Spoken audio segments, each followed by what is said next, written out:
Let's see, let's move back to the first pose. See what I want to do with shading. Ah, well, I'm gonna be a bit cowardish here. Maybe take my lead pencil, my graphite,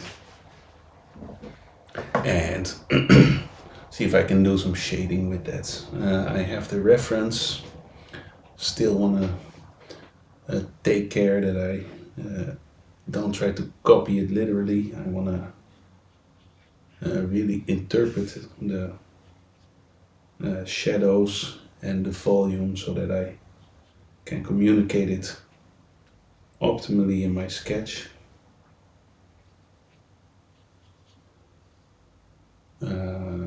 Let's maybe end there, and I really see this part of the back near the spine catching a lot of light. I am squinting, but like I said, at the same time, maybe trying to find out how to make it my own and do what I think works best for the sketch. It's pretty difficult, I must say. I'm guessing the light is, well, it's a directional light, it's a little bit diffuse. It's probably a point light standing off to the side. In that sense, not ideal, but it is, of course, one of the most common light sources that is practically achievable.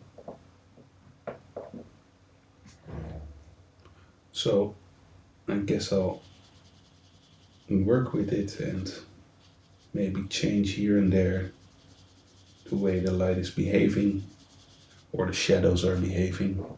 Don't know how well this catches on camera. Okay, well, it seems okay.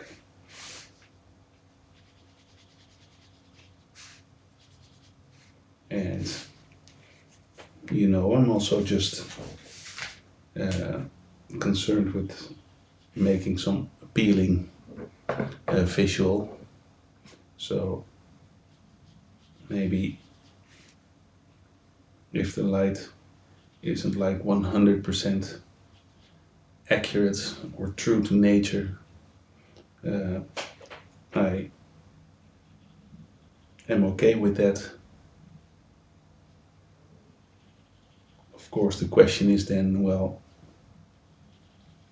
when does it look good and why does it look good? And there's probably some subjectivity in that.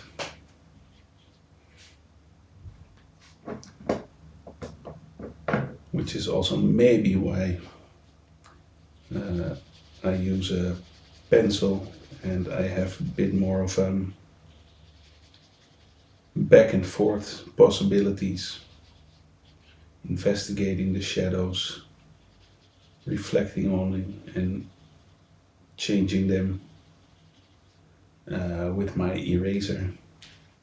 For example, I think, well, I'm not sure, but let's see if I erase this part.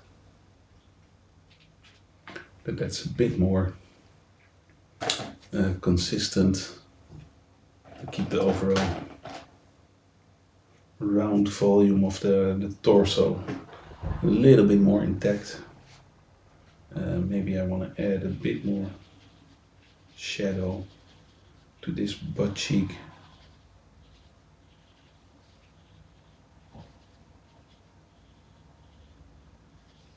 Well, so these shadows are so much interpreted that I could basically do them completely from invention, I suppose. So maybe for the second one, I'll give that a go. Maybe I'll very quickly have a look at the reference just to see whether the light is still coming from the same direction. And well, yes it is.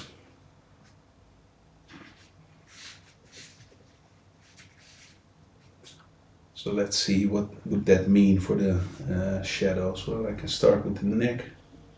Obviously, on the left part of the neck, I would find a dark value. By the way, the hair is of course in and of itself dark, so you also want to capture that in value.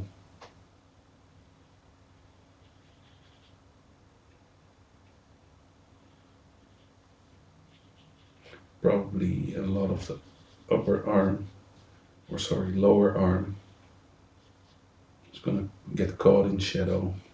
I'm not sure for this arm, it's turned towards me, maybe a little bit of the underside, but definitely a lot of the side of the torso here.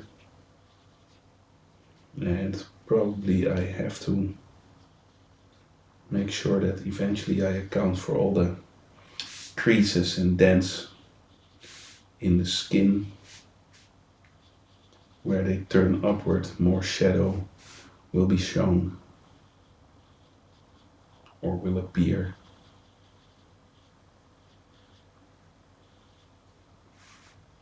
And then this part of the buttocks is probably shadow, maybe a nice sharp cast shadow visible on the other side of the buttocks.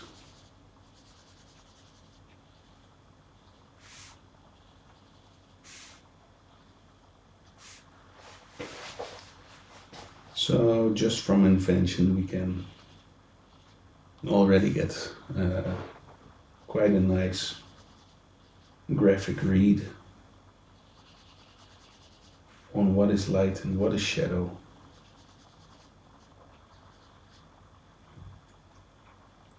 I think I'm gonna have to grab my eraser for some of these creases. Get a bit more refined, perhaps.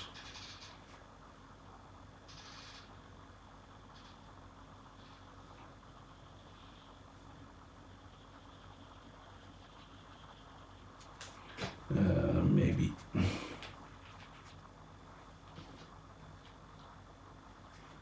a little bit more shadow here.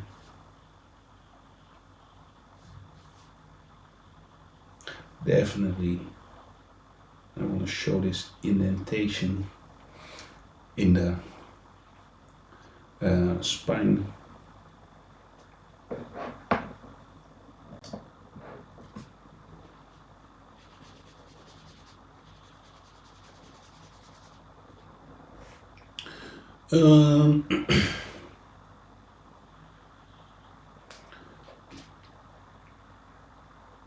Back and forth, back and forth. Doing it from invention gives me a bit more necessity to just try something and then see if it works and go by trial and error.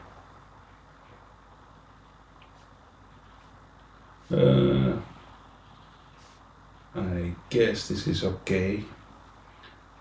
I could of course now grab the reference, see what happens there and whether what I did makes any sense.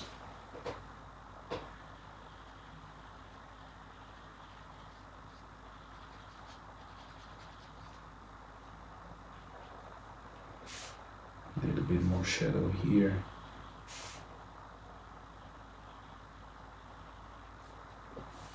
And with this pencil I can always erase, so don't have to be too careful or too scared.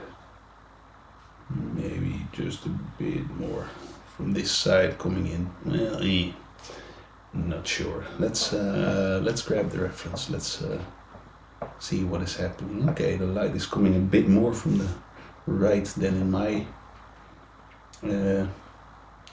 example or sketch. So we see less light hitting the left buttocks and more shadow in this area as well. But apart from that, I got it pretty close. Yeah, it's always the question for an arm like this, oriented like this, under this particular lighting situation, where we would expect the light. This is again probably point light, so it's hitting more of the underside of the arm, and this upside is hit by shadow in the reference, or not hit by light, and thus obscured in shadow.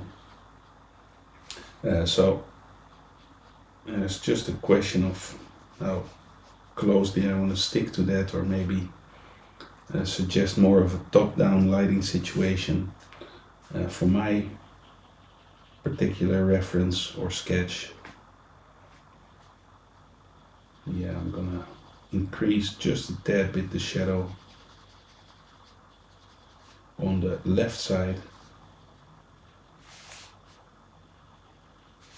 That also makes it more believable that we have quite some shadow here, right of the spine.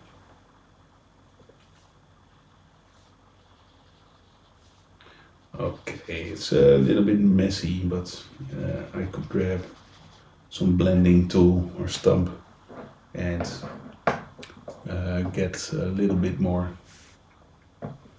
of a clean shadow area. I also quite like the messiness actually. I'm just looking at the overall value, dispersion, whether I like it, whether it's clear, not too ambiguous, a bit more of clarity in this part.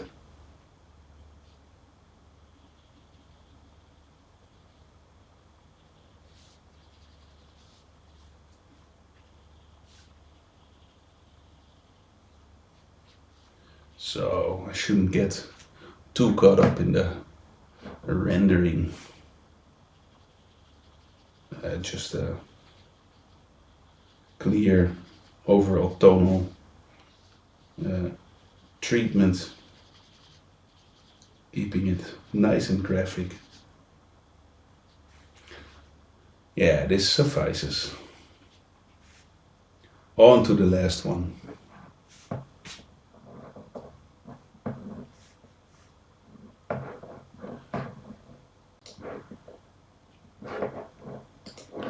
Let's see, there it is.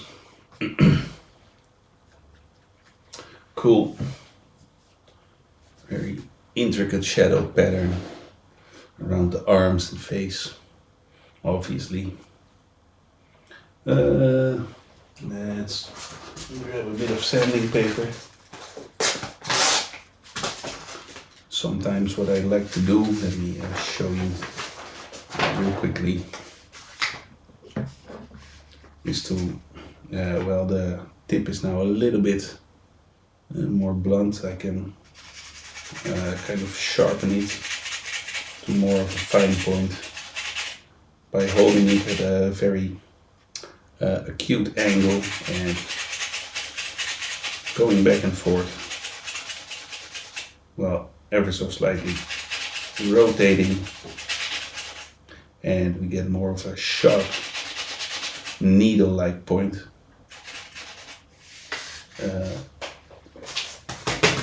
I think there are, by the way,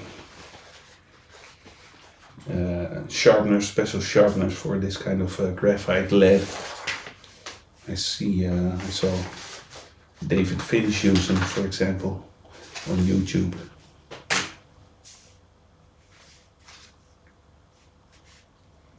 Um, but I haven't found one. Haven't really been looking. This is a bit more cumbersome, but okay for me. Let's start with the face. Maybe show a lot of the planes of the face with shadow. I could zoom in, but I'm gonna keep at a distance from the reference and work from my knowledge of the planes of the face and the lighting circumstances.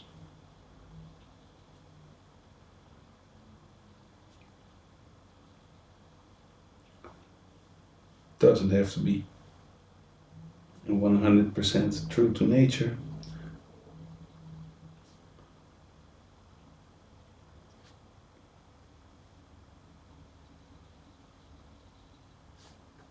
Mm,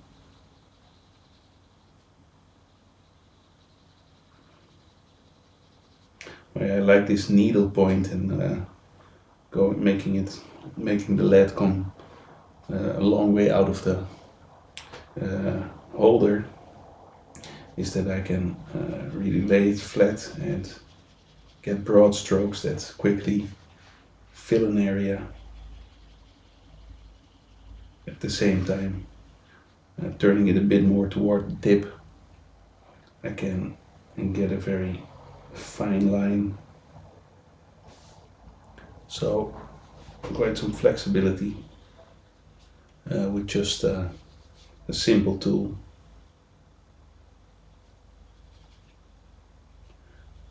In some software like Photoshop, this would already require me to hit the bracket keys and change the brush size, and even then the character of the stroke is very similar, while here it's quite different.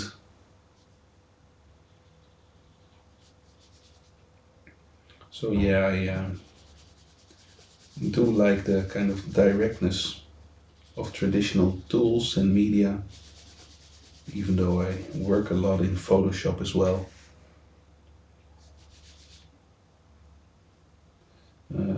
Shadow being cast here. A lot of the arm is in shadow.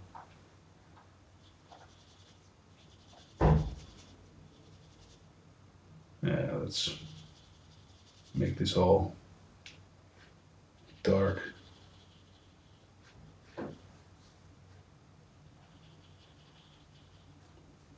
Also here for the face, I'm just checking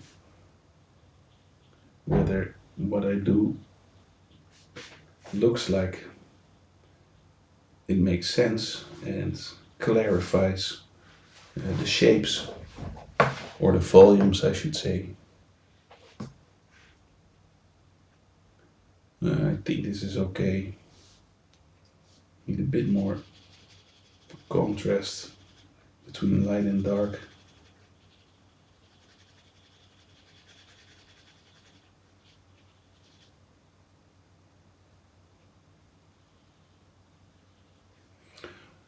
And what's happening on the other arm? Well, a lot of shadow is being cast by the lower arm onto the upper arm.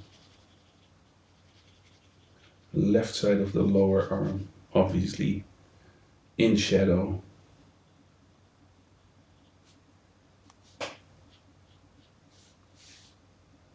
I think I'm gonna show a little bit of shadow for this part of the arm.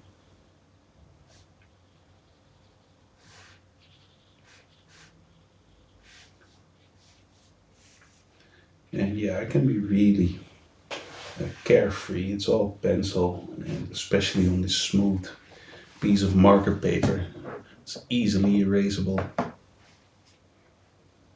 So I can just have fun and sketch loosely. Of course, I think about what I'm doing, so think about where I want to show light and shadow to clarify the volumes and forms of the figure. But at the same time, if I've thought about it, for instance, here I thought about just making all this darker, then I can execute it quite carefree and not be like, oh, am I sure I want to do this? There's no going back. Because there is going back.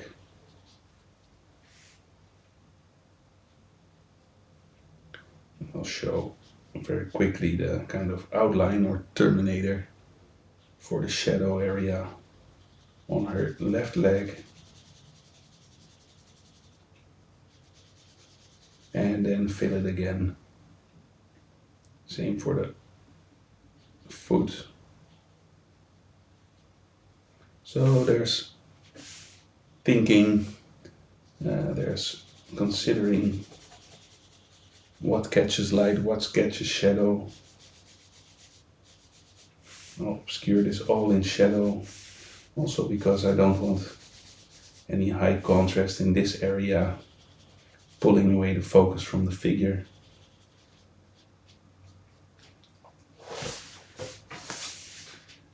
And, well, that is a fun little exercise.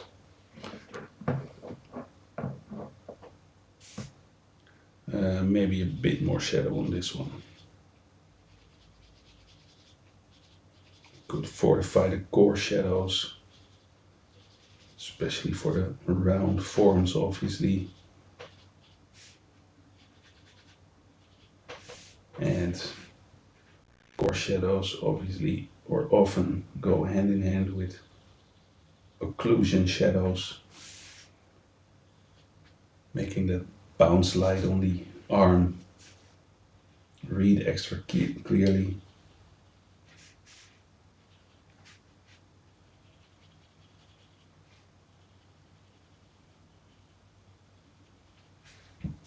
Well, that is fine for now.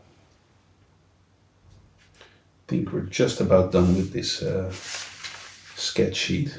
I can grab my pen, do some final line weight treatment.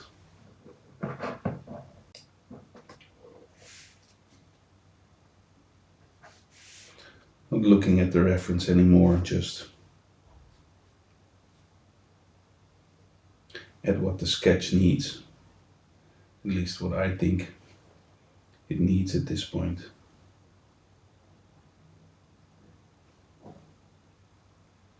Maybe just a hint of her irises. Let's fortify the eyebrows a bit.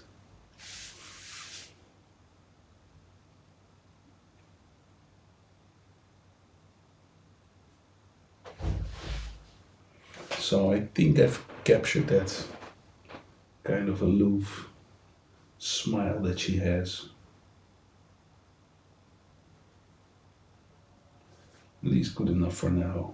Let's make one or two hairs pop out. I like to add a little bit of life to the hair by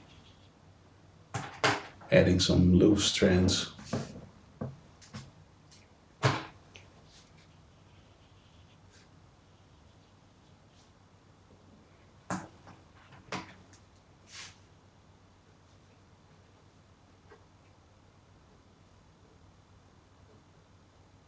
At any point, I can stop now. It's just rather relaxing and meditative to now. Keep refining or adding lines with the risk that you go overboard, but that's okay.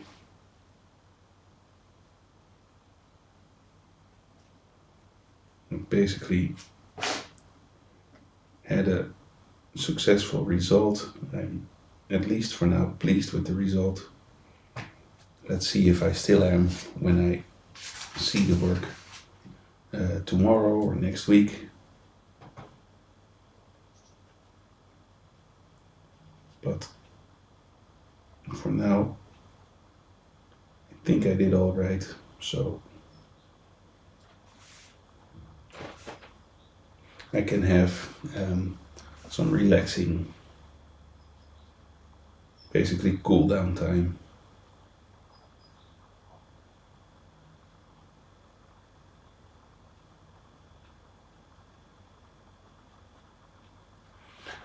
And personally, I like the combination of graphite pencil and the ballpoint pen. I could also see this graphite pencil um, tonal block in once again as a preliminary stage and hatch everything in with ballpoint pen or whatever ink media I see fit.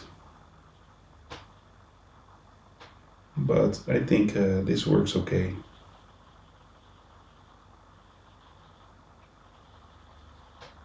A little bit more of a core shadow around this side of the torso. Yeah. Maybe a nice dark beginning of the cast shadow near the foot and underneath this other foot. Yeah, that gives it some nice spaciousness. Okay, that's it. We'll end it here. See you next time.